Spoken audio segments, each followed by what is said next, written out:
She's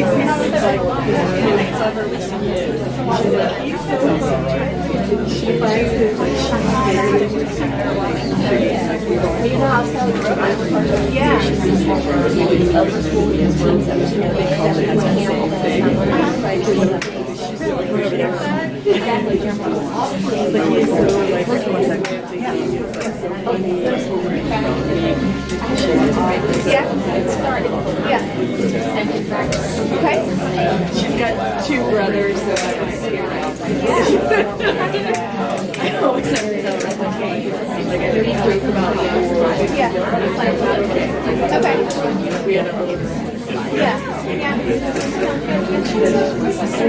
to me it's just like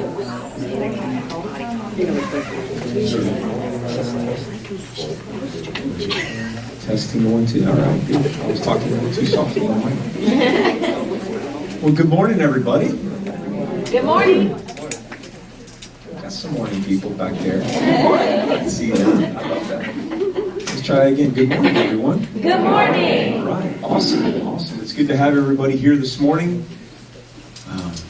Just wanted to find out from the get-go, how many people are sick in this room right now?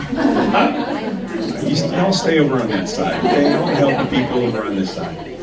It's that time of year. You know, it's really interesting. It's amazing to me, and I know we have some nurses in the room and whatnot, but it's amazing to me that we get sick in the winter, but in the summer when everything is warm and it just seems like it's that opportunity for everything to fester, and it doesn't as much as the wintertime. Maybe it's because we're all huddled up in our rooms and whatnot. But it's good to have you here. My name is Craig Konchak, and if you don't know me, the middle school principal. I have the good pleasure of working in that capacity and have so for the last 5 years. So this is a very special place to me, and I'm excited about the future and what God has in store. With that, why don't we just go to him right now and let's just ask his blessing over this meeting, that you walk away with something that's very helpful. Heavenly Father, we love you today, and we thank you for this team of people that have come together really for what's in the best interest of our children and our future. And I just pray right now that your hand of protection would be on them and their lives and on the families that are represented here. We thank you for North Cobb Christian. We thank you for its mission to cultivate hearts, challenge minds, and impact culture. And we pray, Father, that you would just help us as a team to be able to do that each and every day.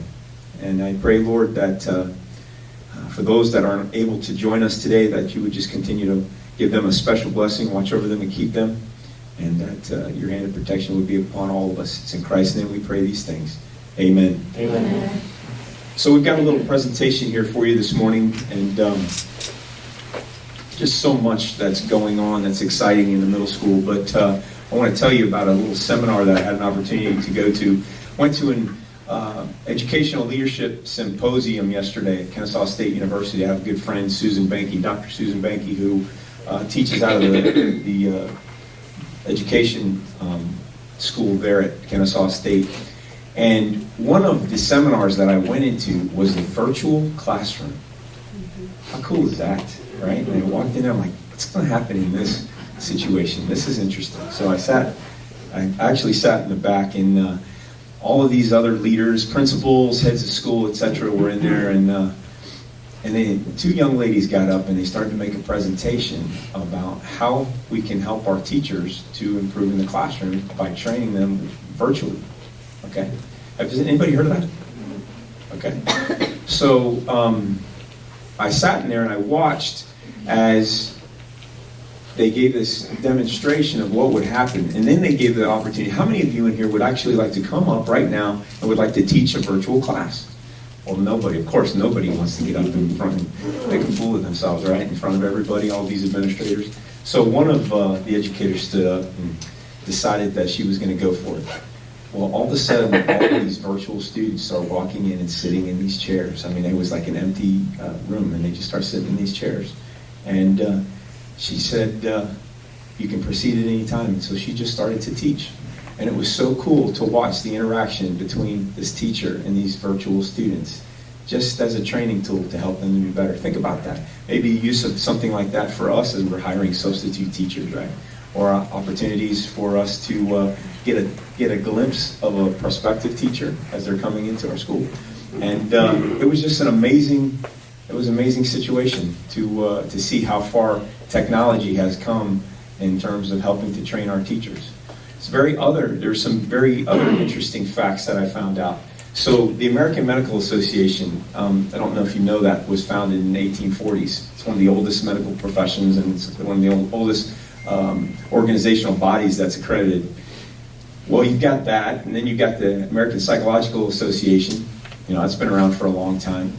And we're talking specifically about the idea that there's got to be some checks and balances in education. There's got to be some people that are paying attention to what it means to do the right thing, right? Ethics. You know what the ethical standards are in education? You know the governing body? It wasn't developed till 2016. Isn't that amazing to you? So when we sit in this room like this today, and we have good conversations like this, I want you to know how much I appreciate your willingness to partner with North Cobb Christian School, because here we sit as an opportunity to work in individual, work with your young people and to help them to reach their potential. But that's a huge responsibility. The ethical standards haven't been developed in education until 2016. That's significant. And for you to have faith in us, to be able to minister to your young people is a big deal. So we're going to go into today's presentation. I'm going to introduce you to a couple people, and they're going to come up and give you a little bit about our middle school program, of which I'm really excited about. But I wanted to tell you a little bit about me. For those of you that don't know me, or this is your first time in a meeting like this, some of which are fourth grade parents that are here for the first time, getting ready for fifth grade, some of which are new parents that are looking at North Cobb Christian School, and some of which are just considering this option. So my name is Craig, and I've been the middle school principal for, as I said, 5 years. And at the end of the day, it's been a journey for me. My background has been in counseling. I'm a licensed professional counselor in the state of Georgia, licensed mental health counselor in the state of Florida, and I've been in education this is 24 years for me.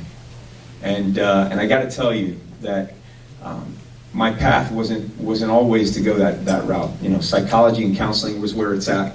But I got to tell you, I feel like I'm uniquely equipped to work with middle school kids because of the struggles that they deal with on a daily basis. All right, and I want you to know that at the end of the day, it comes from a heart that is true, because we're paying attention to their heart. It says in Proverbs 4:23, above all else, guard your heart, for everything that you do flows from it.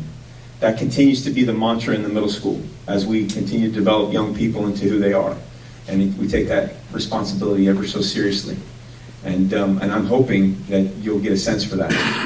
As I came up through counseling, I was an elementary counselor for 7 years. After that, I had an opportunity to be the dean of students in an upper school for 4 years, same school. After that, I decided that it was time to get into the classroom and to be a part of helping teachers to be just better at what they do at their craft. And I was an elementary principal for 5 years there. After that, I became the director of student development, was the interim head of school for a year, and then Todd Klingman brought me up here to be the director of the counseling program. Did that for 2 years, and then and been in this capacity as middle school principal for that period of time. So, as well as the director of the counseling program. And I think that because of my heart for counseling and education, it makes a unique blend when it's time to minister to the hearts and minds of these young people and what it is that we're trying to gain from them.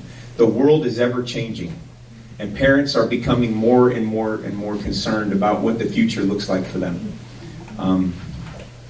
It's funny because not too long ago, one of my oldest is now upstairs with Mrs. Strange, and he's in the process of trying to figure out what his appetite might look like for college.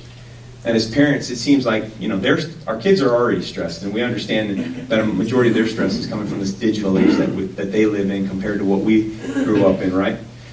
But here's the deal. I think we really put too much pressure when it comes to where they're going. It says in a book by Frank Bruni, where you're going is not who you'll be. where you're going is not who you'll be. There's a lot of parents that don't understand that fact, and I suggest that if you're really concerned about what opportunities your kids are going to have, I mean, they're going to have amazing opportunities here at North Cobb Christian to reach any of the highest hanging fruit as well as the lowest hanging fruit around in order for them to reach their potential in college. But you need to pick that book up, and if you didn't write the name of that down, put it in your phones. It's Frank Green. Who you are or where you go is not who you'll be. And I think that will give you such good relief to know what this journey looks like. Let's go to the next slide. So, for those of you that have heard, the middle school philosophy before, and those of you that have an idea, I apologize, but there are several people in the room that may never have heard this. There's two questions that we want to answer in middle school. Number one is, what are we building? And number two is, what tools are we using? What are we building and what tools are we using? And this is big, because what we feel like we're building is we're building their gifts. All right, and the GIFTS is an acronym for 5 things: grit, identity, fitness, talent discovery, and spiritual formation. Those are the pieces that we're trying to build in the middle school program. And grit is very simply, I think it's the next slide. Grit is the ability of a student to get up when they get knocked down. I just find that some of the students that I'm coming in contact with on a daily basis don't have the ability to navigate difficult circumstances. Where do they get that? Is that something that's just innate? Or is that something you get from home? Or is that something they get from school as well? But kids are becoming less and less tough when it comes to just responding to difficult circumstances in their life. So they need a group of people that's going to help guide them and direct them in that. And I hope that you'll partner with us in that. I mentioned this before, but remember back in the day there was a term given to parents called helicopter parents, and those were the ones that would just soar around their kids constantly, helping them out. When they needed some attention, they'd land and help them out, and then keep flying around and then land. And now it's the term lawnmower parents. You guys heard that, right? These are the parents that mow down the obstacles for their kids so that they don't ever have to deal with anything difficult. Well, grit is something that we need to teach all of them so they have the toughness and ability to respond to what exists in society today. It's not getting any easier, I'll tell you that much. I was telling someone the other day, whenever I had a bad day in school, it was not a problem because all I needed to do was go home, have a bowl of cereal, watch some cartoons, and hit the clear button. Kids get home nowadays, and they've got that cell phone. So many of them have that cell phone and that social media, and they cannot escape just the constant barrage of input that they're getting from their peers. And sometimes that's still past midnight. Some of these kids are on their phones. So, my encouragement to you would be, just from this perspective, please, please, please be engaged, especially as they're becoming more technologically advanced and as they're getting more involved in that. Please just be aware of what they're doing. Not too long ago, we had as part of the counseling team, we had a counseling seminar. How many of you guys came to Virtual Vigilante in this room? We got a few of you. Was that beneficial? Oh, yes. See, these are the types of things that we offer our families to help equip you guys to be better at what it is that you do. Because we realize that we're not doing it alone. We're partners in this effort. So hopefully you guys, hopefully you can take advantage of those Coffee with Counselors. Our next one's actually From Panic to Power. So if you want to come to that, that's going to be in March. All right, next slide. Identity. Perhaps you've heard me say this before. Our goal is that when they look in the mirror, that they'll be satisfied with who they are and what they see. I don't know what your journey looked like in terms of middle school, but this word probably sums up exactly what all middle schoolers are dealing with. Who do they get their identity from? Gallup poll states that they get their identity from 2 groups of people. The first group of people is their peers. The second group of people is their parents. Kids are looking for boundaries. What does a boundary equal? Boundary equals safety. It means that this is a safe place. If I have boundaries, I have people that care about me, that are willing to put those boundaries up. If you're weak at setting boundaries, then you're going to find that you're going to have kids that are anxious. It's just that simple. And in all my years of counseling and being a part of education, I've seen a lot of that. Parents that have a difficult time setting boundaries have kids that are just a little bit more anxious. And so we have to help with that. But identity is their ability to be satisfied with who they see, and there's who they think of themselves, right? It's what others think of them, and then there's the identity that is true. Well, I want you to know that what we're partnering with you in here is to identify the identity that is true, and so that they're satisfied with that. So all of our programs and everything that we do in the middle school correlates to that. We've got special speakers. Mr. Williams, who you're going to hear from in a little bit, is my director of student development.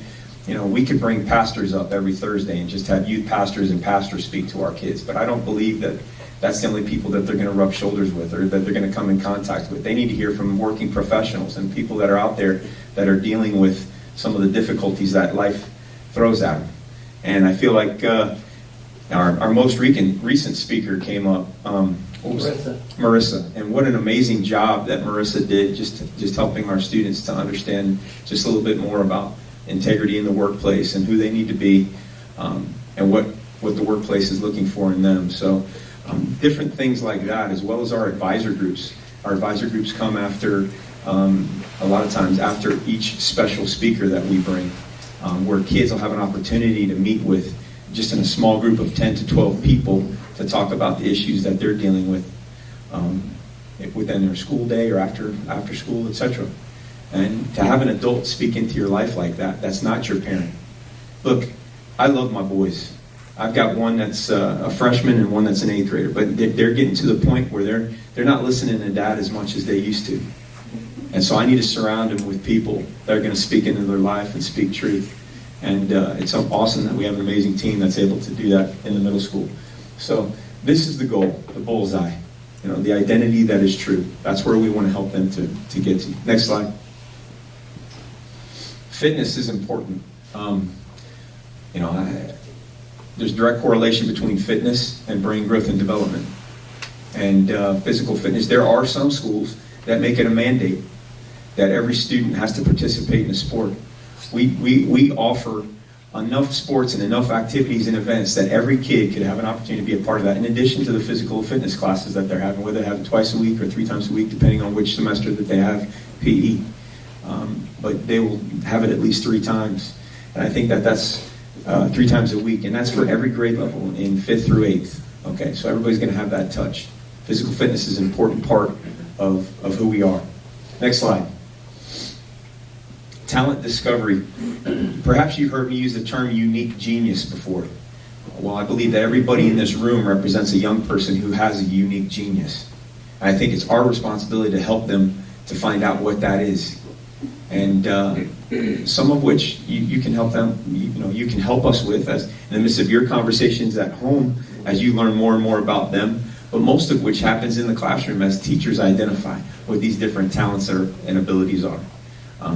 My youngest is a track athlete, a wrestler, and I never thought that he'd be interested in engineering, but he's got a real engineering bent, and I have a teacher that recognized that and challenged him to be in some more advanced classes and advanced maths and whatnot. If that person wouldn't have been in his life, I would not have known that, might not have gone down that path. So it's all those people that we run into each and every day that help us to make some of those decisions. But talent discovery is what we're here for and what we're about. We want to help them to find their unique genius and their niche. Let's go on to the next one. Spiritual formation. Head, hands, and heart. Those are the 3 areas that we're focusing on at North Cobb Christian. It's good to have the head knowledge. It's important to have it so that you can defend your faith. We realize that, right? But we got to put it in practice. That's where the hands come in. And most importantly, we got to hide it in our heart. That word have I hid in my heart, that I might not sin against God. At the end of the day, the heart is a big piece in middle school. And I always say that the concrete starts to dry when they get out of middle school. And it's harder and harder. It's actually while they're in middle school, 8th graders. I got to tell you, it really takes a lot for us to try and soften hearts, because they're getting at an age where they're getting too cool for it. You know what I'm saying? They're just not, it's all right. And they're just not as, when you see those 5th graders come in, those brand new 4th grade, that 4th grade crew that comes in, rising 5th graders, man, they get in those chapels and they're singing at the top of their lungs, and it's just, you just see, the Holy Spirit is just so bright there, and it just seems like the question always becomes for all Christian schools is, what do we do to keep that light from fading? Well, that's our partnership. That's our partnership, and really seen a lot of growth and development in our young people. So good stuff. And then the question is, what tools do we use? And this is our 4 buckets, really, and it's the next slide. Academics, athletics, fine arts. What did I leave out? And student life. And student life is such an important element of who we are. Our academic program is robust. I have another slideshow that I'm going to send separately. My goal today was really to just make a presentation for the middle school and then answer any questions that you may have. I've actually got some predetermined questions up here, introduce you to some other teams. But our academic program is robust, and I'm going to tell you something. Todd said it when I first came into the middle school program. We need rigorous, but not ridiculous.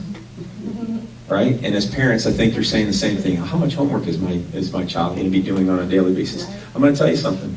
A lot of that has to do with the individual student, but I assure you, give them plenty of time throughout the week in the study halls and the different events and activities that we offer for them to be able to work on that, especially in the classroom. What better practice could they have than to work on some of those skills with their classroom teacher, as opposed to a parent who might not be familiar with how to do that quadratic equation, etc., in math or sciences. So we want to give them the opportunity to get that kind of stuff done. Just in the maths alone, we've got 9 different math classes that we offer. 2 in 5th grade, and on level and in advance. 6th grade, on level and advance. 7th grade, on level and in advance. And then in 8th grade, they have the an on-level transitions algebra, algebra 1, and an honors algebra in our math classes, which is a primary focus. We have advanced classes in the 8th grade as primary. We have all the other advanced classes. That's when they start getting into, and because we're getting them ready for high school, okay? That's when we start getting into an advanced history, an advanced physical science. I've already mentioned the math. Bible is an on-level course, and then an advanced language arts. So those 5 core classes, as has been mentioned in the past, are math, science, history, language arts, and Bible. They're going to have all of those. They have an opportunity to take the foreign languages, as in Spanish and French. Right now we offer Spanish in 5th and 6th grade, and then they get a taste in 7th grade of the language art, what we call the Foundations of Language Wheel. Okay, and when I say Foundations of Language Wheel, they get a chance to take a little bit of French for a quarter, they get a chance to take a little bit of Spanish, they get a chance to take a computer processing class, and then they also have a speech class that they get in the other quarter. So 4 quarters, as you can see, and then they rotate. So each quarter, a different group of kids will take each different subject.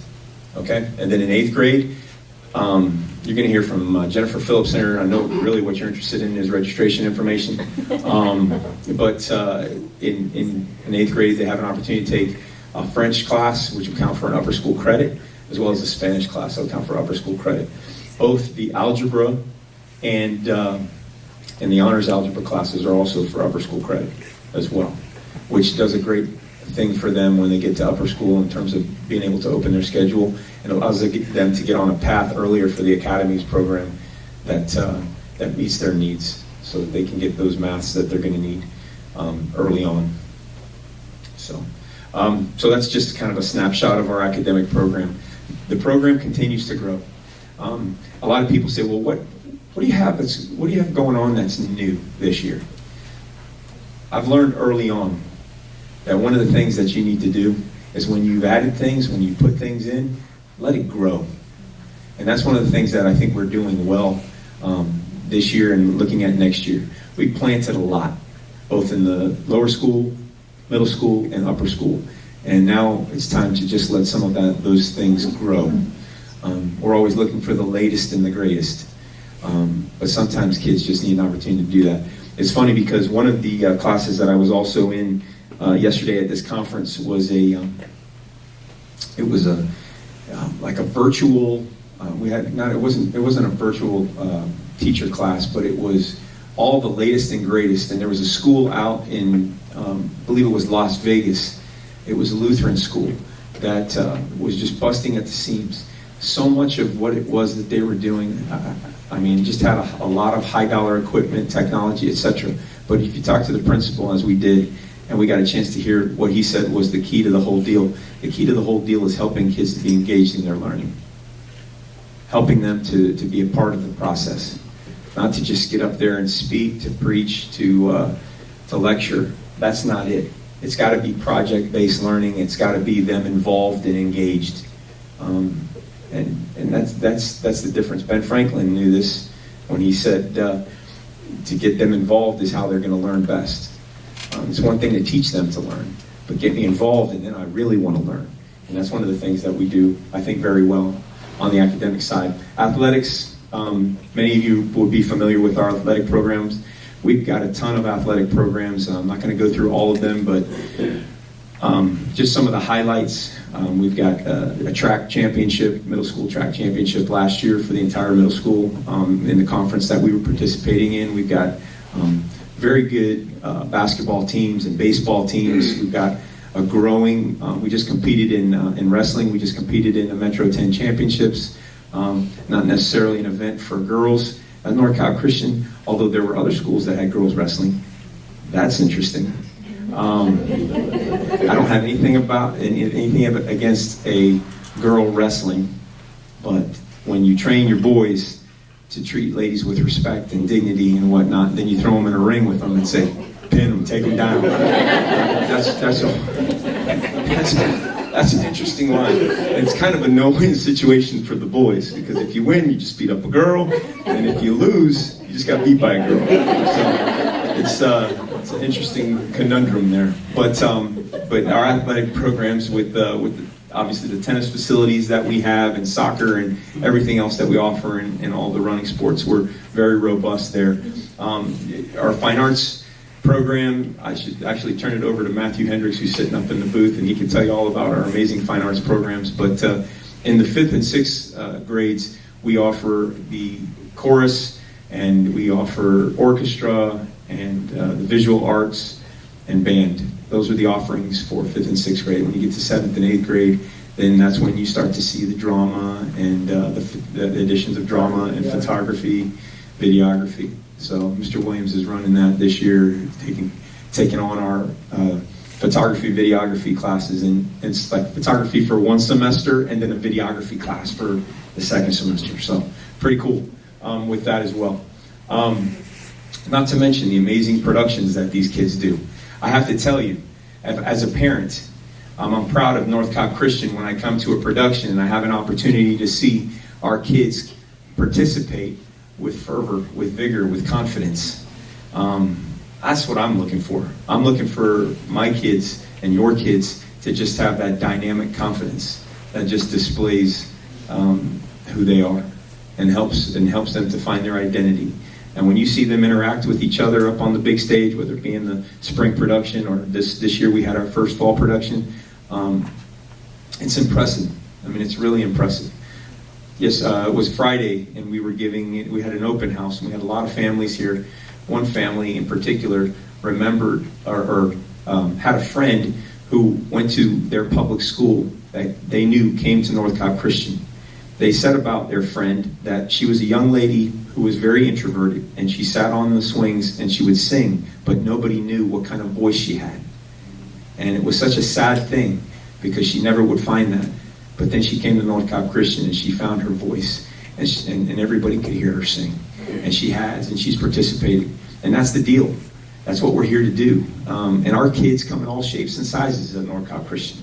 But what's most important is how we treat each other like family. And I think, that's what allows us to be as successful as we are. Obviously, student life is a lot of different things that we do in the student life program. Things that I would incorporate into student life obviously would be chapel. I think it's an important part of what we do. The retreat that we do at the beginning of the school year when kids come together and they make friends and especially new students, that's a tremendous place for them. Getting to know the teachers and getting to know each other and having the confidence to communicate and get their faces out of a phone, get their faces out of a computer, and meet people and have conversations that are meaningful. Those are the kinds of things that happen with our Student Life program, in addition to the clubs and the 35 different clubs that we offer in middle school. Come to a lunch, that's all I have to say, and see these kids interacting with each other. It's such an important part of the process of growing up, and it's such a difficult thing for young people, I think nowadays more than ever, to socialize. I mean, you walk into a restaurant and all four, if it's a family of four, all four of them got their head in their phone. Well, we got a rule at the contracts. That's no phones. When we're out to eat, you put your phone away.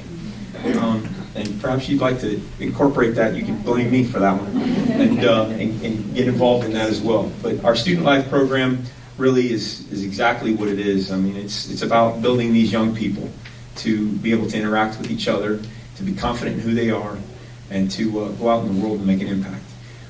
One of the families that's a current parent here was so impressed by how our students behaved at a restaurant and they saw the shirt and they said, "Oh my God, Christian, I got to look into that."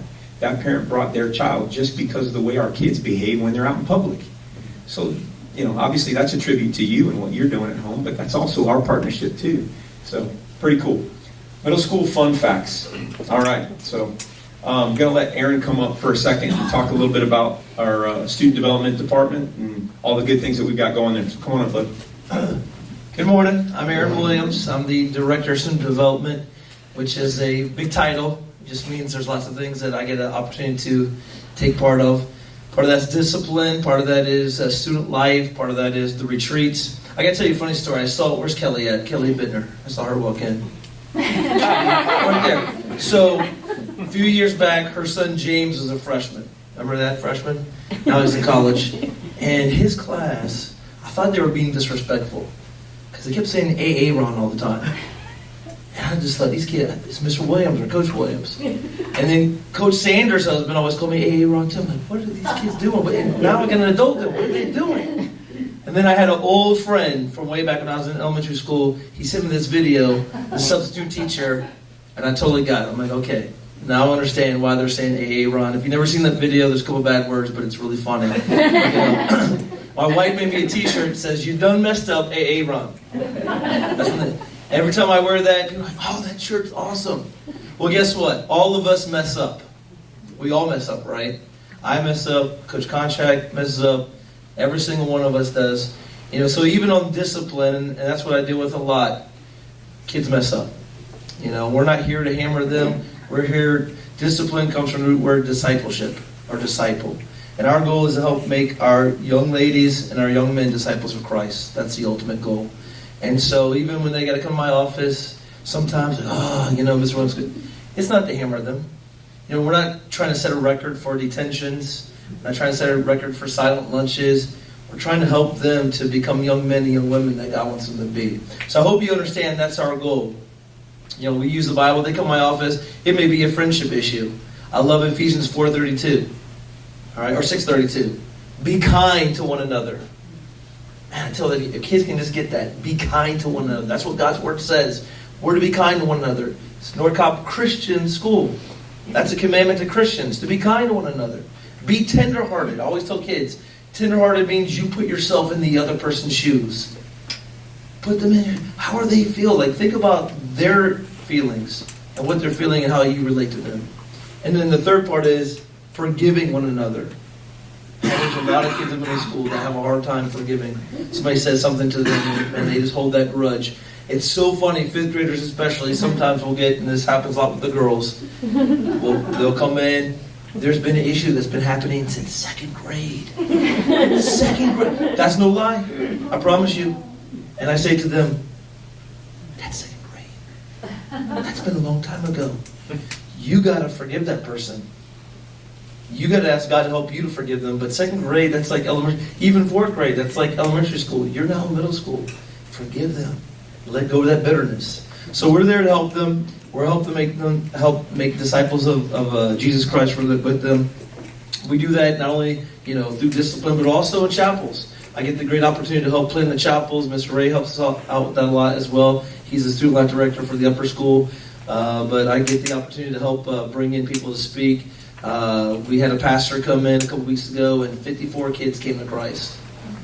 Last week, we had a lady who runs a consulting firm, and she came in, and she said, hey, it was all about what does God's view of success look like, as opposed to the world's view.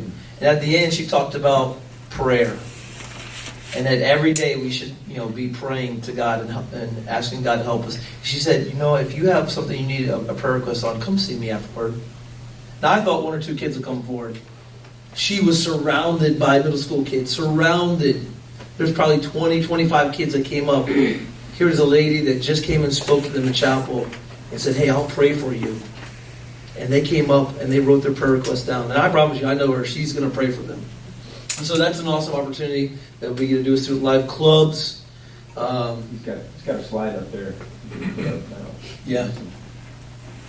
There you go. But clubs is a great opportunity for us to, not only for me as an administrator, but also our teachers to work with the students outside the classroom.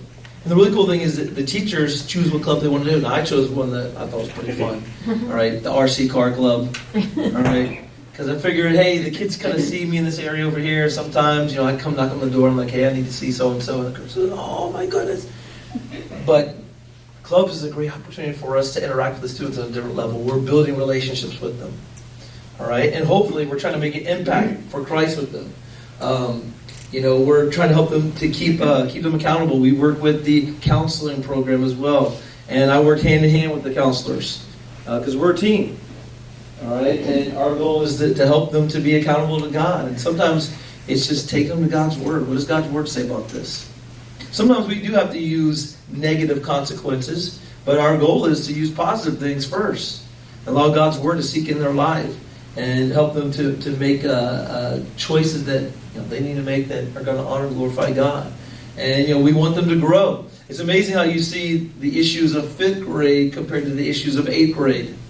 It's completely different. I like how we have set up, we kind of have 5th and 6th grade together downstairs, and then we have some of the 8th grade upstairs, even in lunch, all right? I know we eat in one big cafeteria, the gym, but we have 7th and 8th grade on one side, 5th and 6th grade on the other side, because they're developing. The other thing I get to do that's really cool is I get to help plan the retreat. That's really awesome. We've gone to Woodlands several years in a row. This next year we're going to Fort Bluff, which is up in Dayton, Tennessee. And I told Mr. Konchak last summer, I said, look, 5th grade kind of has a one-day deal. We used to go up to the YMCA. I said, we bring in these speakers to come speak. We have a praise band that's awesome. We get to play all these games. And the 5th graders go to the Y. Which is okay. I mean, we try to make it fun, but then the food's not so great. And it's the Y. Why don't we bring the 5th graders up for the day to where we're having the retreat? So what happens, some of the 8th grade, they come on Wednesday and they stay for all 3 days. Everybody comes back on Friday. 5th and 6th grade come up on Thursday. 6th grade's going to spend the night. 5th grade's going to go back home that evening. But I tell you what, the 5th graders, they were so excited when they got off the bus this year. And then they got to hear our speaker, Algernon, and they get to play in all the games. And if you haven't seen the video, I think it's on Facebook and Instagram, where we had the color squad wars or team competition, whatever you want to call it, and all the smoke grenades are going all over the place, and the color dust. We showed Mount Perrin that yesterday. They're like, "What? That was awesome!" Yeah, we do that at retreat, man.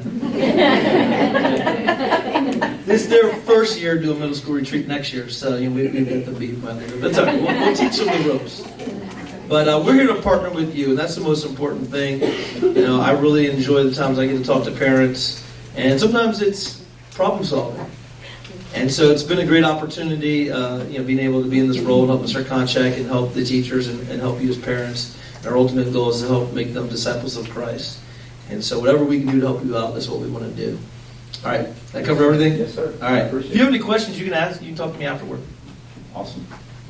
So our next person I'd like to come up and just speak briefly is Kara Maudsley. And I can't tell you, I hope you realize how important it is to have a counselor as a part of each division. To have a lower school counselor, a middle school counselor, and an upper school counselor.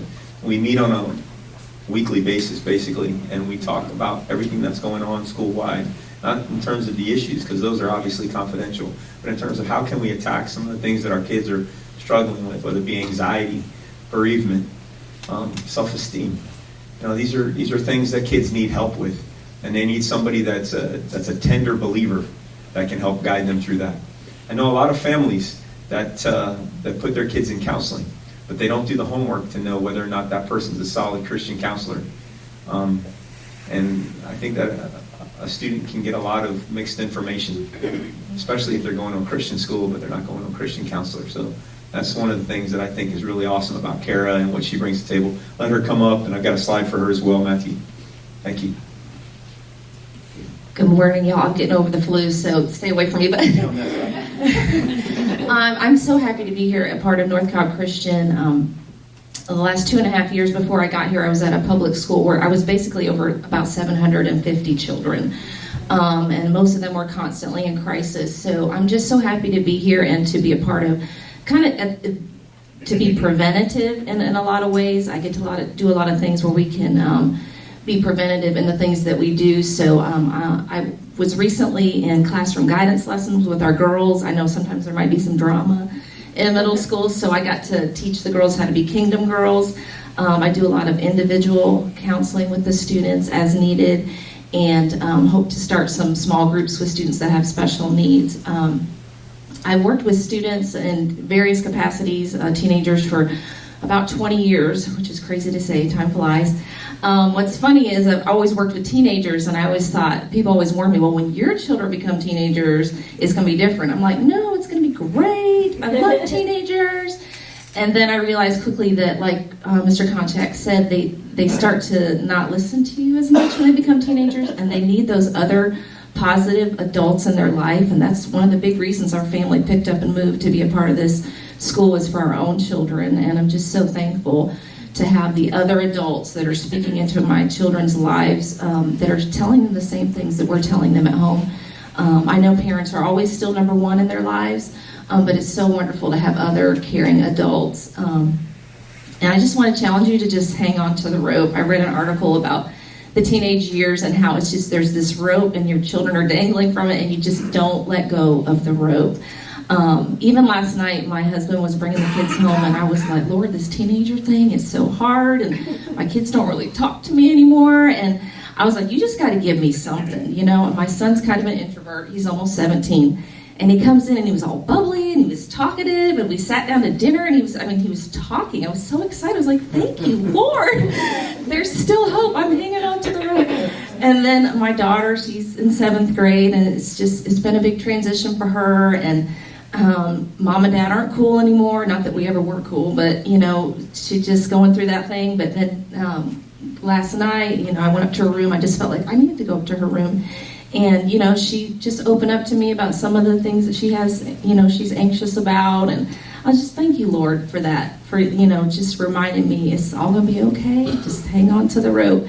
And that's why I'm here to partner with you guys. Just let me know if there's anything you ever need or your children need. And I've hopefully made it very clear that my door is always open for them, and I'm here for them if they need anything. So. Awesome. Up on the screen right here, you can see several of the different offerings that our counselors offer in terms of the professional counseling that we do. One of the highlights, I would say, that's up there, actually there's two of them. One is the Timothy program. That's a mentor program that was started a few years ago as it relates to upper schoolers, working with middle schoolers and lower schoolers and helping them to navigate school. And what a cool thing to be able to take a kid that's just been there, done that, and be able to mentor some of these young people. Really works out well. And if you've never been a part of that program, I suggest that, just out of curiosity, with the families that are represented here, how many of your kids are in the Timothy program? Raise your hand. Yeah, look at that. I mean, that's impressive. So cool, and I hope it's been a benefit to you. The Pathways program was a slide that was just previous. Excuse me. Yes, ma'am. Thank you. It's such an exciting program. So the Pathways program is for grades 5th through 8th, and it's, as a matter of fact, this group that's coming through right now is our first. Isn't this our first full group that's been there for our second? Last year was our first full group that's been there all 4 years. In 5th grade, focus on character. 6th grade, identity. 7th grade, leadership. 8th grade is teamwork. And what we're ultimately doing is we're trying to give them, as I mentioned before, remember we talked about unique genius? We're trying to help them identify what their potential path will be as they go up into upper school. So we're creating that. We're answering some of the big questions that are up there. How can I build my character? What's the best way for me to learn? What am I really good at? And we're giving assessments throughout their middle school experience that help them to define that. It's pretty awesome, especially from the perspective that there's no other schools that are doing this kind of program as comprehensively as we are. We also give a test called the CEFI. It's a comprehensive executive function inventory. Many of you have heard of executive function. If you haven't, just know that the corollary is organization. And middle school, that's an important thing. So we give opportunities for our kids to take, obviously, these assessments, and then for families at the end of the school year to come and meet with Aaron, meet with Kara, meet with myself, to discuss what this portfolio that looks like, that is completely a summary of what your child's growth and development has been in that grade level. That's a big deal. I can't measure spiritual growth and development, can we? I mean, really, there's no thermometer for that. We can measure academics, we can measure athletics, right? But how do you measure spiritual growth and just who a person is becoming, character, etc.? And at the end of the day, through the Pathways program, we're able to do that, because you're able to take a look at that portfolio and see the questions that were asked, see the content, the material, and then determine whether or not your child has any good. Some kids take Pathways, the program, very seriously, and it's once a week. It's in every Bible class. It's on Fridays, and every Bible teacher leads it. Some kids take it very seriously, and some kids, they're not so much. And it gives the parents an opportunity to talk with them about, how it's going and what their takeaways have been. Remember, we're trying.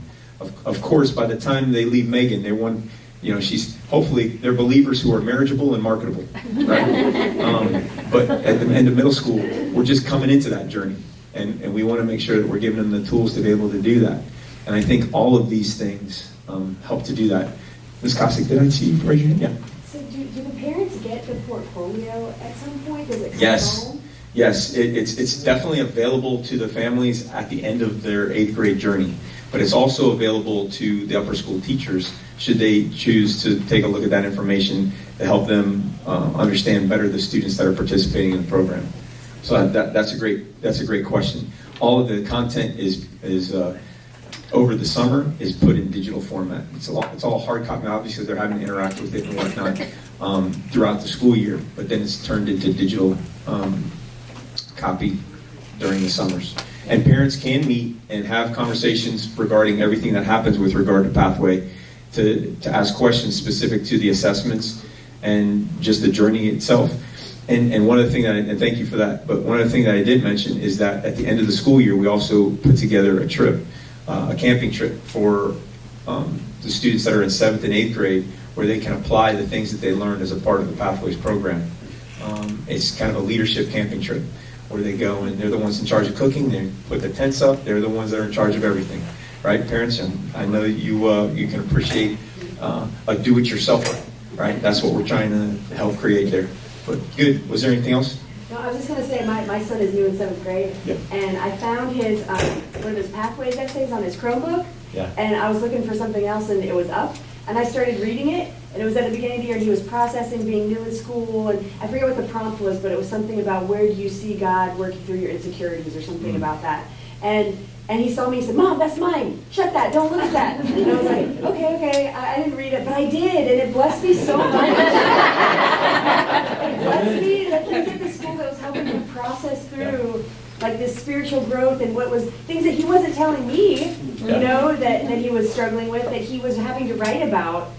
I mean, it was just awesome. Well, it kind of goes along with what Kara was saying. I mean, you never hear from your kids. Right. So when they're writing something that's meaningful and you have a chance to read that, how cool is that? So with that, we also do 2 writings. One is done by the teachers, one is done by the students. One's a self-reflection, where they'll, at the end of the year, they'll reflect on what it was what the takeaway was for that particular year in that area: character, identity, leadership, etc. And I mean, it's no small, 1-sentence deal. This is something where they're supposed to expound on what their takeaway was, and for parents to read that's impressive. But what's also impressive is for those mentioned advisor groups So those advisor group leaders also write a summary about that student's participation in advisor groups for that year. So that really gives you a very clear picture of who they're becoming, and gives you a glimpse into their heart, maybe from a different angle. So all very cool. Pathways program is an important part of who we are as well. All right, I think we're going to skip across. Yep. All right, so with that, remember whose you are. I didn't see her. Oh, there she is. So how many of the parents in this room had a human sexuality class when they were in school? Raise your hand. Come on. All right, very good. So we used to give this in 8th grade, folks. And 8th grade is way too late. So I had the good fortune of running into a parent at North Cobb Christian, Janelle Roop, who's going to come up here right now, and she's going to explain to you a little bit about what we do as a school in 5th through 8th grade relative to this topic. So come on up, lady, and give them the 50-cent tour. I struggle with keeping things short, so 50 cents sometimes it's hard for me to give, but I'll do my best. My name is Janelle Roop. Just came from teaching a group of 6th grade boys for this program, so it's nice and fresh in my memory. I am a wife. I am a mom of 3 here at NCCS. I'm also a nurse, and I worked for 7 years in the pediatric intensive care unit at Riley Children's Hospital in Indianapolis, Indiana. But have always had a heart, kind of like Kira had mentioned, for preventative health care, which involves a lot of education. And so I ended up transitioning to a crisis pregnancy center where I was their nurse educator. I helped our teen mamas and teen daddies with parenting and newborn classes. But my primary responsibility was to lead, design, and teach a sexual health and wellness program to over 50 area junior highs, high schools, both public and private, even some on the university level. My specialty, what I kind of became known as, is a specialty in sexually transmitted disease and infection. This program was what we call sexual risk avoidance program. That is a more up-to-date term for an abstinence-based program. But what was unique about that program, unlike some abstinence-based programs, is we were well known and well respected for having a program that was medically accurate and scientifically based. So we used a ton of science to work towards getting towards their head, to understand and have critical thinking on this topic. But I'll tell you, in that piece at a public school setting is missing the heart.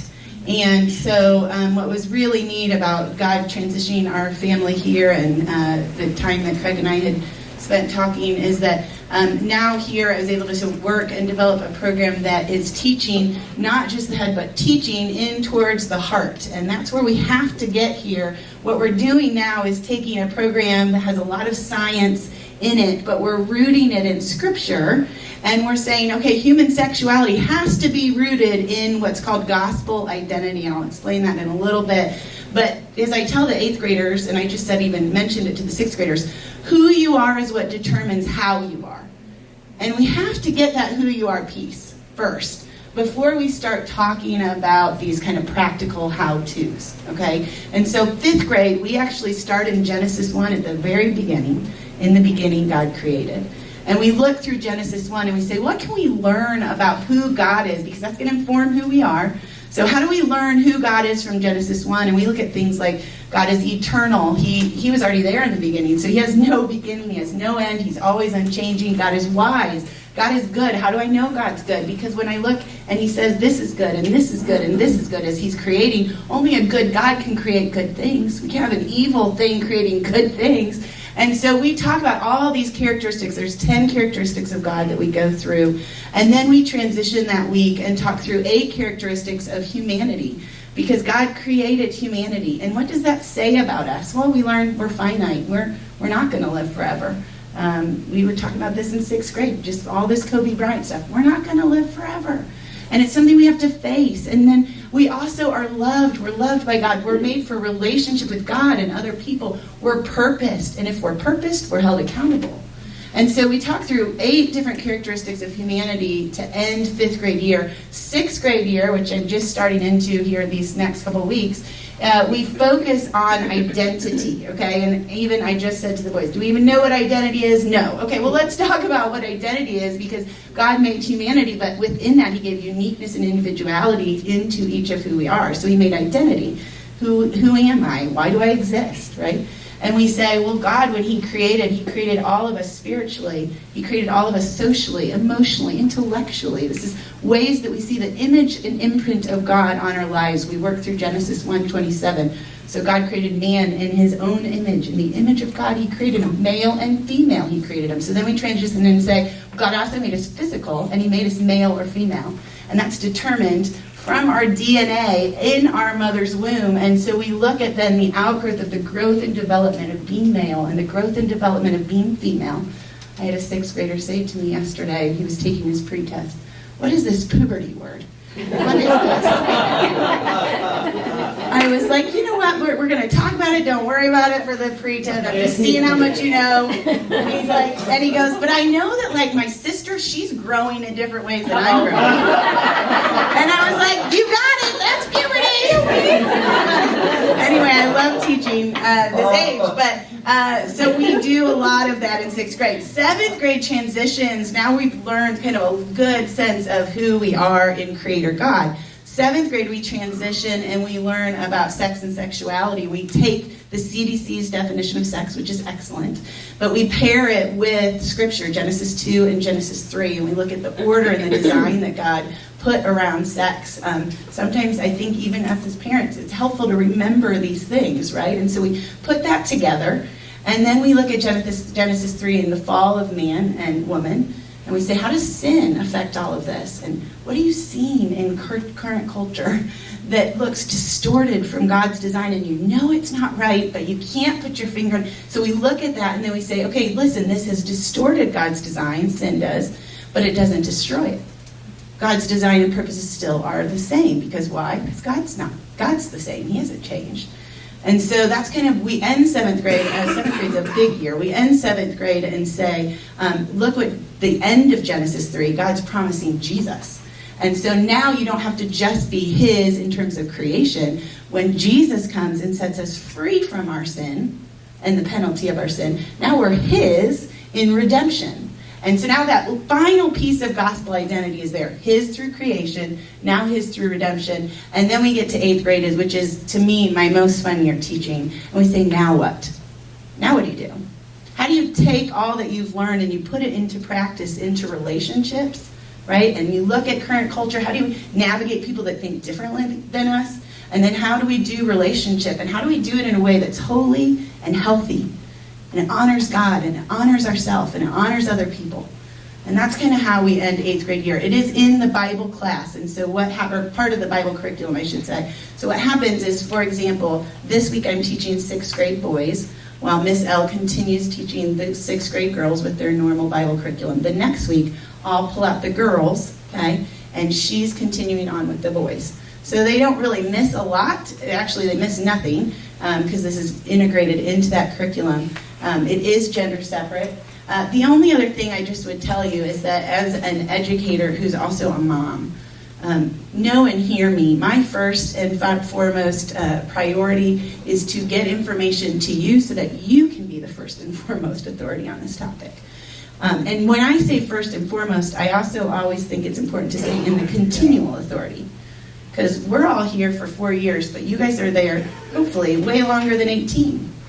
And able to speak into the lives of your kids on these topics. And I don't know how you feel about that, because for some of us, it's like, oh my gosh, I don't want to do that, right? And it feels awkward.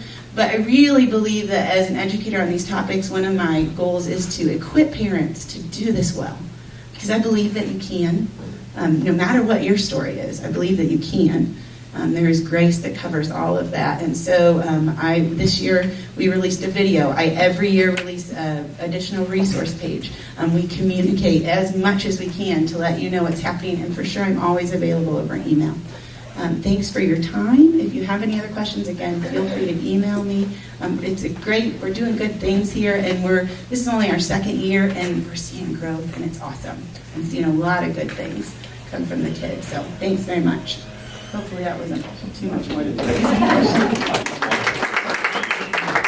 think she's passionate about her secretary. I never said that. I knew it was over. I got to tell you, we put a lot of programs together in the last few years with the Timothy program, with the Pathways program. But I have to say, one of the programs that I'm most proud of is Knowing Who You Are. Because when I think about these rising fourth graders and fifth through eighth, that they're going to learn it somewhere. And I think it's awesome that we have a chance to bring it in the format that we do. It's appropriate and it's informative, and we're not, like Janelle said, we're partners in this. We're giving you all the tools too. How many of you get flight plan? Everybody's hand should go up for that. Everybody's flight plan. Everybody should read flight plan. In flight plan, very recently were all the videos that Janelle was talking about for 5th, 6th, 7th, and 8th. And it's more in-depth information because a lot of parents really want to know, what are you going to talk to my kid about? I really need to know this. And so I think the fact that we break it down into these 45-minute or an hour-long videos where Janelle really dives in really gives you good perspective on what we're doing there. It's just appropriate for identity and for the middle school program. All right, next slide. And we're getting close to the end here. Action leading to valued outcomes. When I was in college, I had a professor who was a youth ministries professor, and he wrote a quote on the board that I brought with me to North Cobb Christian School. It has been one of the most important quotes in my life, and that is, "My greatest fear is not failure, but to succeed at something that doesn't matter."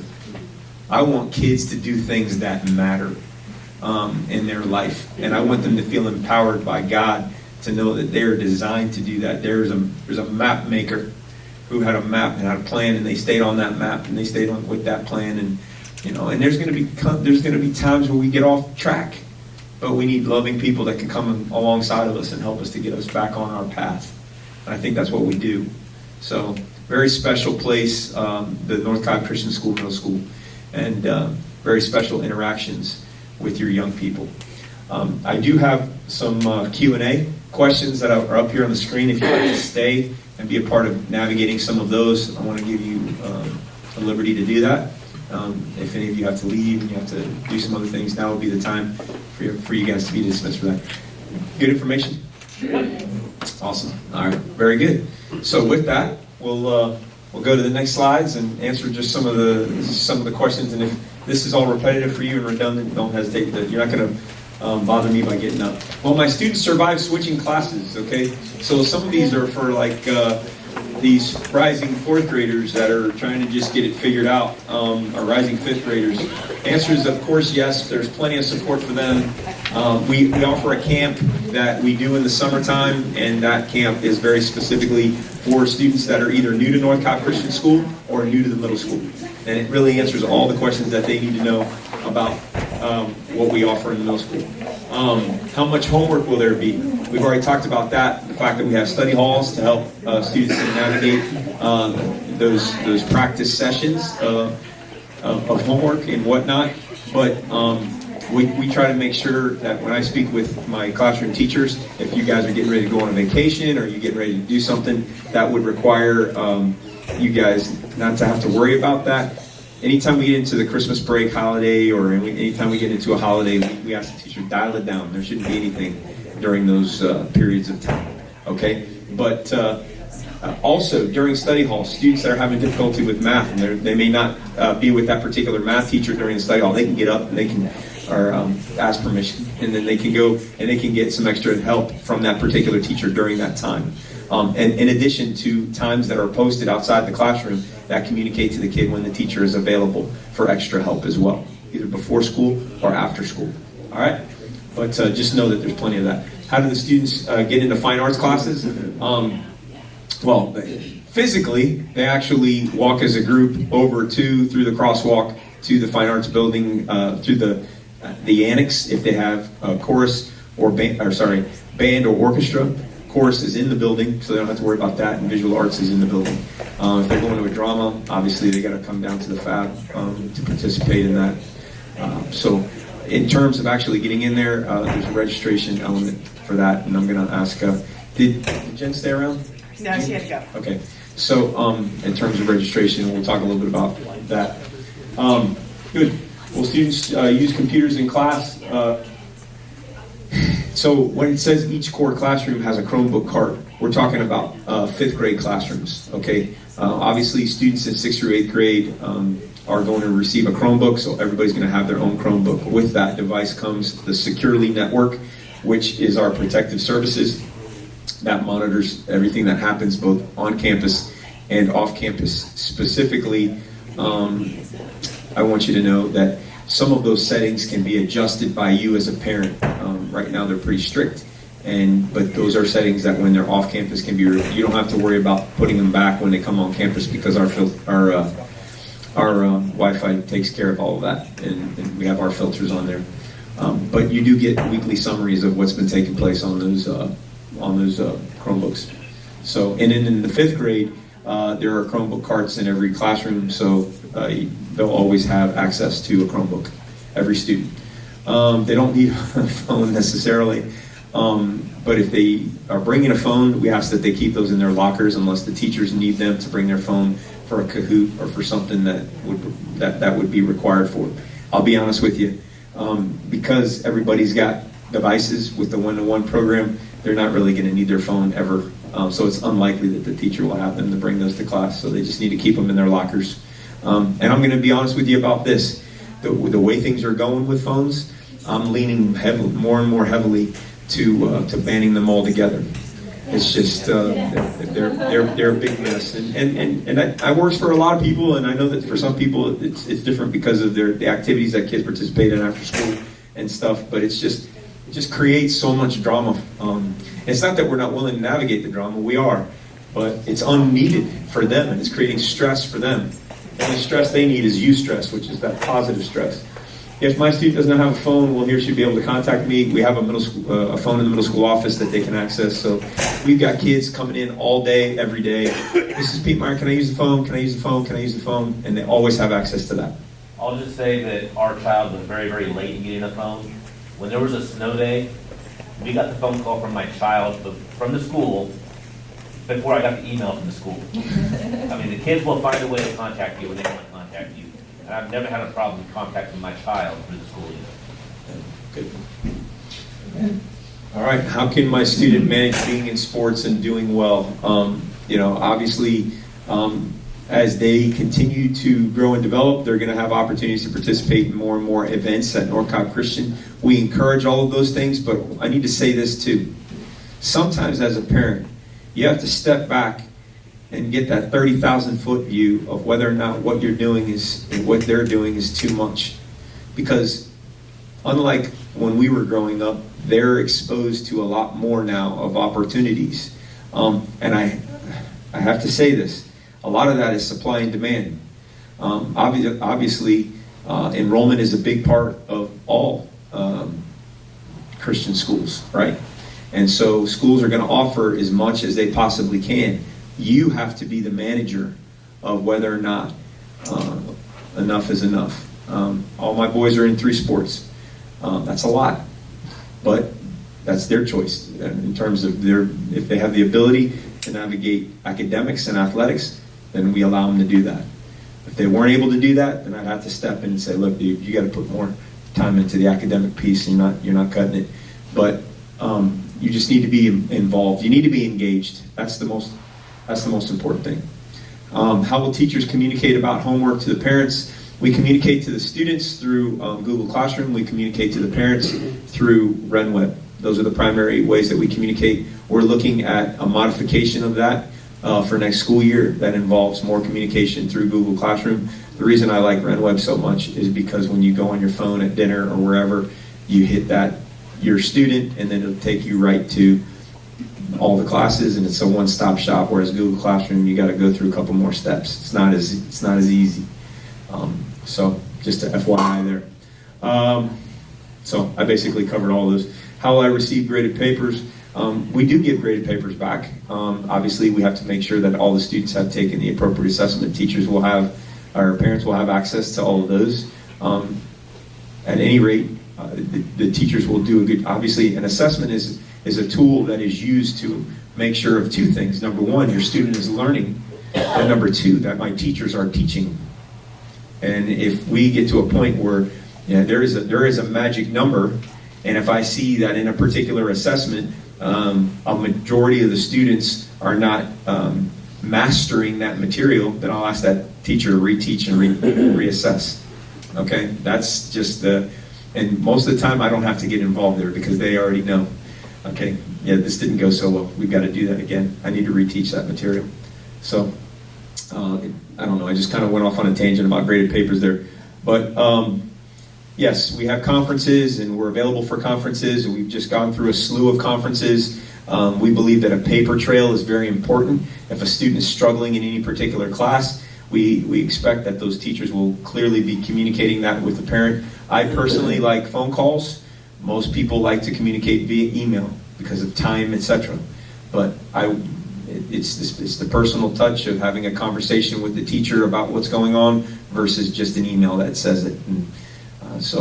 And I found that over the years that most parents like to just communicate via email, and that's fine, believe it or not. And we're okay with that. We'll communicate however we need to, but we're happy to have meetings. Students keep all their supplies. Every kid has a top and a bottom locker. Pretty cool. So, books up top, book bags below, basically. And if your child is new to 5th grade, then, we've seen anything and everything in some of those lockers. Just clean them out, make sure all that food is out of there, because sometimes they'll leave, I think we left a grandparent in there after Grandparents' Day one time. So, on that too, because I have to end up helping kids out with stuff that gets lost, especially PE uniforms. That becomes a big deal. Somebody stole my PE uniform. That's what we hear a lot. And of course, what happens is there's a big pile of PE uniforms that kids leave on those shelves, all right? Or in their PE locker, they don't lock it, and then this is really weird. Somebody borrows it. Somebody borrows because they didn't bring their uniform. Why you would want to wear somebody else's uniform? You don't want to get that 0. No, but I told him, I said, take the grade, take the neck. Don't wear somebody else's clothes. It's just, you don't even know it's washed. Ugh. No, the worst is the girls. No, the boys will take the grade. That the girls no, they don't want to get 0. 0. So I tell kids all the time, did you lock your PE clothes in the locker? No, I just get a lock. All right, I've even seen kids with thumbprint locks. Oh yeah, they got all. That's pretty cool. I wouldn't get the ones that go like that. That they tend to forget which way. I had to cut about 6 of those off. Yeah, that was the old-fashioned turn dial one. To the right, to the left, to the right again. That works the best. But the thumbprint, that's pretty cool. But get a lock. We've got lots of opportunities for lockers. But you'll see, we got a huge bin of lost stuff down the back, and it is full of clothes. So more than likely, somebody didn't steal it. They just left it somewhere. And I have parents come back there all the time, and some people think it's like, garage sale. But, they're looking for their kids' stuff. Get a lock. Get a good lock. That's the biggest thing. Get a good lock. Put their names on. Yes, right there. Yes. Your PE uniform, right in there. If it's a nice jacket, I saw a girl the other day. Super nice jacket, get a little fuzzy thing, and it was literally laying in the middle of the floor. Just right in the hallway. And I picked it up and I put it on the shelf, but she just threw it off, and it was a girl's jacket. She just threw it off right in the floor and went to class. And she had 2 lockers. She didn't put in either one. She just threw it off. I don't know. She walked to class. I don't know what happened there, but put the name on the tag. That'll help out. Just a word on PE. It's easy A, right? All you got to do is 2 things. Number 1, you got to participate, and number 2, you got to wear your uniform. You get a 0 if you don't wear your uniform. So I'm just giving you a heads up now. Now, there's a lot of grades. So 1 0, 2 0, 3 zeros isn't going to hurt, but you want to make sure that your kids understand that. Very good. Expectations in the classroom in terms of behavior, that's all explained in the syllabus, and obviously it's explained by the individual teachers as well. I don't know that there would be any questions in this room right now about behavior. It's a partnership. We want to help them make good choices, face poor choices, honestly. Aaron's already hit on that. All right. All right. What happens if an assignment is late? In the syllabus, we've also very clearly communicate what the status is for late it's pretty uniform throughout the entire middle school in terms of what our policy is as it relates to the number of days. So just check the syllabus and that'll clearly communicate that. How can I be involved in the middle school experience with you can volunteer to go on as many trips as you like. We actually are getting ready to go to Washington, D.C. here in the spring for spring term. We also have Savannah going out. We used to have fall term for middle school, and so that we wouldn't be at the same time as the upper school. Upper school's in the spring. Then everybody's kind of gone. It creates a real hassle as it relates to transportation. But it wasn't giving parents enough time to raise the funds necessary to go on some of these special trips, like Savannah and Washington, D.C. I think D.C. this year is about $1,100. So it's a pricey trip, but it's 4 days, and there's a lot of activities, and it's really a great trip. So Which grade was that for? that's for the 8th graders. Washington, D.C. is for 8th. 7th grade is Savannah. 6th grade is kind of a sojourn. It's kind of it's a ropes course. It's a team building activity. And in 5th grade, they could go to a variety of different things. I think they've been to the zoo last year. They've been to the aquarium, the Atlanta Aquarium. Maybe they went to the Chattanooga Aquarium last year. I can't remember. But we mix it up for the 5th graders, so there's a lot of different activities for them too. And that's just a one-day event compared to what those others are. Okay. What after-school opportunities are offered for middle school students who don't participate in athletics or fine arts? So we've got kind of there are 3 places where middle school students can be. For 5th and 6th graders, those parents that request it, we offer them to be in the lower school. Help me with the name of that. Sidekicks, thank you. Flip side, sidekicks. They can participate in those. Most do not, for obvious reasons. They're middle school now. They don't want to go back to the lower school. However, parents that are concerned that their children are not participating in an activity or supervised, the supervision that we give, we allow them to be either in the cafeteria, upper school cafeteria, middle school cafeteria. There's some tables that are open for them. The upstairs in the flex is open, but that's only, I think, open till 4 o'clock. So that closes pretty quickly. But then again, it's an opportunity if you're coming around that time. And then obviously outside underneath the underhangs, they can be out there as well. They cannot be roaming the property. So we do keep an eye on that with our security. Okay. I think that was all the questions that we had up there. But what questions do you guys have that we haven't answered? Anything at all? Yes. So I have one question about, so my son is in 5th grade and he still has not quite figured out how to navigate changing classes. Yes. So he was getting so many tardies, and I was like, I'm dropping off at school and kind of, what are these tardies? But they're in between classes. So his resolution, he carries everything with him all the And time. Yeah. So That's his every- book bag is, I know, That's no, every middle it's 100 schooler. pounds. Yeah. But it has every book. Yeah. I mean, he even has his gym uniform in his book bag because, again, he lost it so many times. And so he carries everything. That book bag is so heavy. And I'm like, this is going to hurt your back. And my son is tiny. I think the You guys book got to bag- see Kerry. Kerry is, He's he wrestled 60 with us this year. He's a Yeah, little I think guy. his book bag is heavy as his Yeah, it's ridiculous. And I'm just like, Carrie, so, maybe can you carry like the morning classes in there and then switch? But he's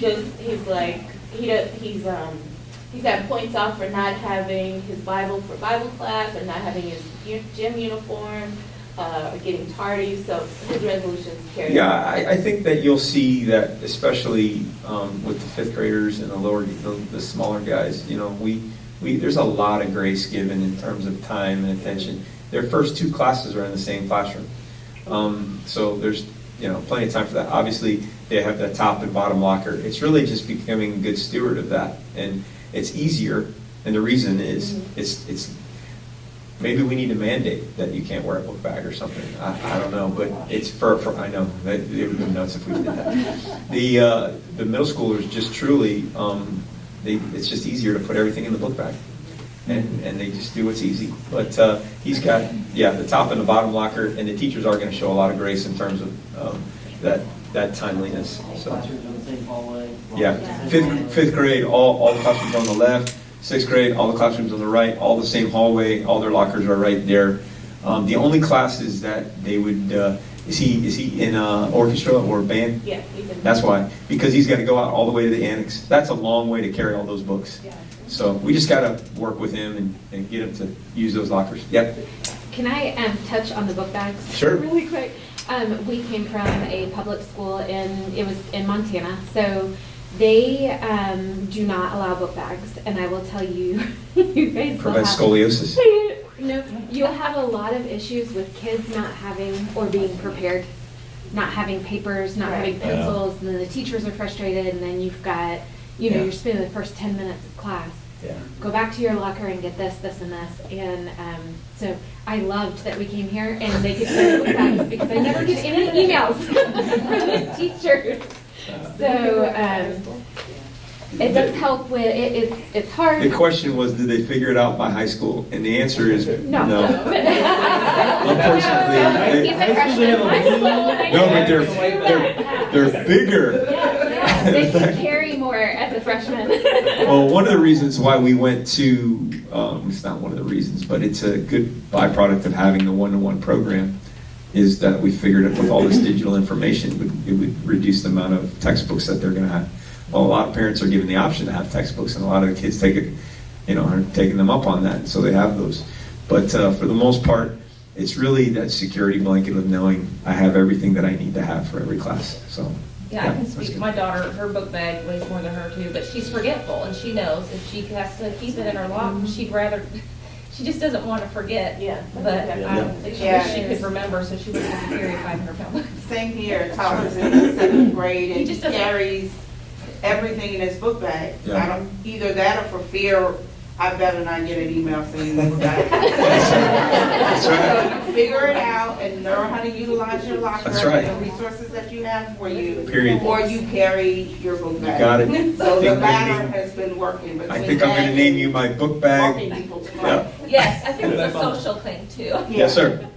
I know for high school, as one of the high school faculty too, they moved to a block schedule. So they moved to having 4 classes a day for hour-and-a-half blocks. And they alternate. Kids have a set of classes on one day and a set of classes the next day. So these middle school years are really great organizational years because moving ahead, there's a lot more diversification in their schedule, not having everything every day, but kind of having, a lot of our high schoolers have one backpack for a blue day and one backpack for a white day so that they can organize. Not all high schoolers have lockers either. So right now it's a good opportunity to kind of utilize that locker. I have a rising 5th grader who has a lot to learn as far as organization's concerned. But when they get to high school, the situation's a little different. So I know that. I'll say one thing too, just because I walk the hallways, especially the boys, you just come walk the hallways in between class changes. You know, a lot of it is when they get out to their locker, how much they're talking with their buddies. They're socializing. Okay. So if they cut down a little bit of the talking with their buddies, they'll have enough time, you know. Good luck with that one. Yeah. So just, The reason they carry their book bag is because they can have that 5 minutes worth of interaction. Because they don't want to have to we be just have to organized. keep them from like wrestling each other, you know, that's. Any other questions? I saw a couple of hands. Yeah. In regards to upper schools moving out Yes. of the building, Moving. what Okay. is there So, I want to be careful about what exactly I communicate as it relates to middle school and the upper school move, because I don't want to make a promise that I can't keep. And I would No, remind just you. general idea. Right. It's gonna be. No, sure. So the expectation is that after at least in terms of the plans that we've got so far, one of the expectations is that when upper school does move out, that the middle school will move up. So most of our classroom is going to be upstairs for the middle school. We'll still keep the science lab, et cetera, and be out there in the science building. But I think we've got it set up right now. The last time I sat with the architects to have all of the middle school in the upstairs. And the long-term plan will be maybe potentially to have it in the upstairs on both sides, both the lower school side but I don't want to make any promises I can't keep, and that's not definitive. But there is a game plan for us to have all that moved once that building is done. Completion date continues to get bumped because we've had a lot of rain, so of the upper school. But they're doing some really good work. I don't know if you guys have been back there. What's that road that runs next to it? McVale. If you haven't taken a trip down McVale, You need to do that to see what kind of construction. That's a little side road next door. What else? Somebody else? At what age can I give them permission to, like, after school, walk down the library, for example? and come up there? Ooh, Do you guys have a policy? Mm. That's a good question. Did you hear that? What age can they be if they, if she wants to give them permission to walk to the, you're talking about the That big regional library, library? yeah. Yeah. Upper school. I would say upper school, because in the middle school, the expectation is, we're just, if somebody's even driving down that main road and they see a middle schooler, then someone's gonna call them and they're gonna report that. So I would definitely say in middle school, that's not something that we're gonna allow. They're not even supposed to go to the gas station in middle school. Yeah, that's one Stay of within the the, gates, okay. yeah, because, Or high school. Yeah. Not allowed to go to the gas station oh, okay. during the school day. Oh, during You were Yeah. on. But after school. No, they're talking about after school. Okay, okay. Yeah. After school. Good question, though. Good question, though. I like that. Now, if they run cross country and they're running on the sidewalk and they can run in real quick and get out. Anybody else? You guys had some good questions. Last one, yep. I've got seventh graders going into eighth, Mhm. and we're getting introduced to the Duke tip stuff, and Yeah. what's really, at what point do we need to start talking to college counseling and college counselors are getting a plan for eighth grade, ninth grade? Is it too soon to start doing that? I don't think it's too soon, and let me address that question right now. I do think, I gave you the name of a book earlier with that author that I felt was good in terms of, I think it's something that kids can stress out about early, depending on how parents approach it. So I think if you approach it slowly and sensitively, you're going to be fine. But if you know that their plan or their track is going to be to do to be engaged in higher ed early, in terms of courses that they can take when they're high school students, you know what I mean? Not advanced. What's the name of the AP dual enrollment. dual enrollment? Thank you, sir.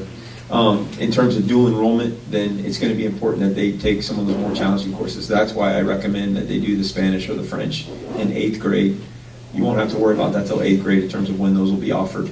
There's nothing that can occur really in seventh grade that's going to affect that outside of maybe an advanced math. I need to sign up for that for now, though, right? For eighth grade for next year. For- Is that in for the re-enrollment?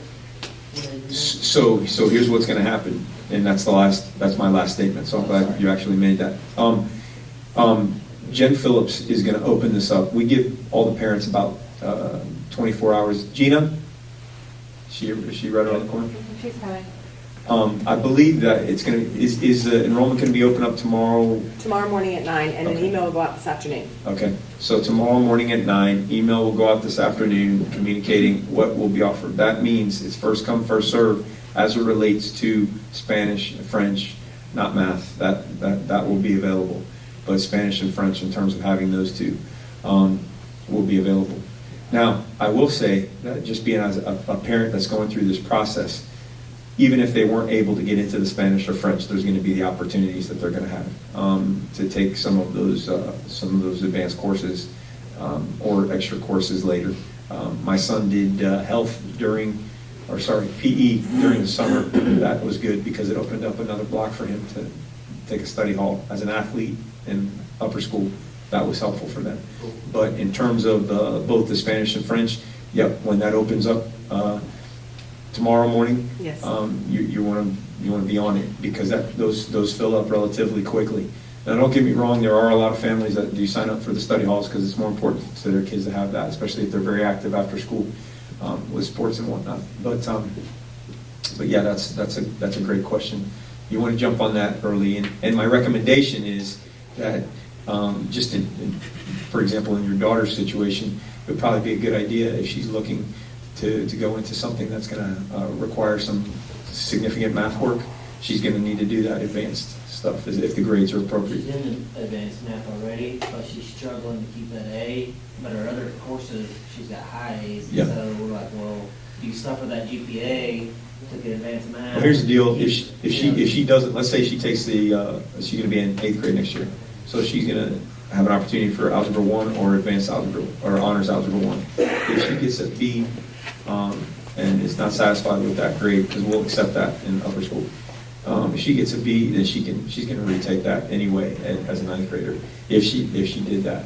So there's always that option. It's not like it's tying her into anything. If she wants to give it a shot so that if she gets it, counts, great. If she doesn't get it, it won't matter because she can retake it. Other advanced classes for 8th grade, how are those determined? School determined? Yeah, that's a good question. So the other advanced classes, i.e. advanced history, advanced physical science, it has to do with their GPA, it has to do with their grade level in that course, and it has to do with the teacher recommendation for them to enter into that. And you'll get letters from the respective teachers or department heads that communicate that. Yeah, that's good. Will foundations be eliminated for 8th grade? Foundations of Language is a 7th grade class. Okay, that's only for 7th grade. That's only for So when you 7th. select your Spanish or your French, you'll have that for the entire semester. That's correct. For example, if they took that as an 8th grader, yes, yes. If they got accepted into French, for example, they would be in French the whole year, not just for the semester. Okay. Yeah, and that does count for one credit. I mean, one foreign language credit in high school. Good questions. Good. All right. Thank you guys so much for coming, for being here, being a part of this. Welcome to the family. I know that most of you are already here.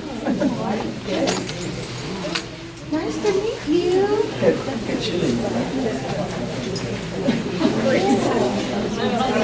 I looked at your ankle. I was like, I just got these the other day because I'm tired of having to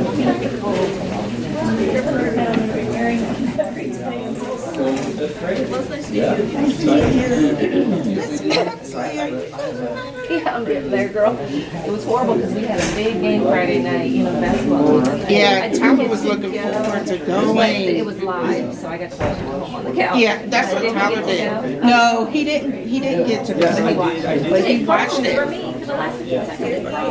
And I'll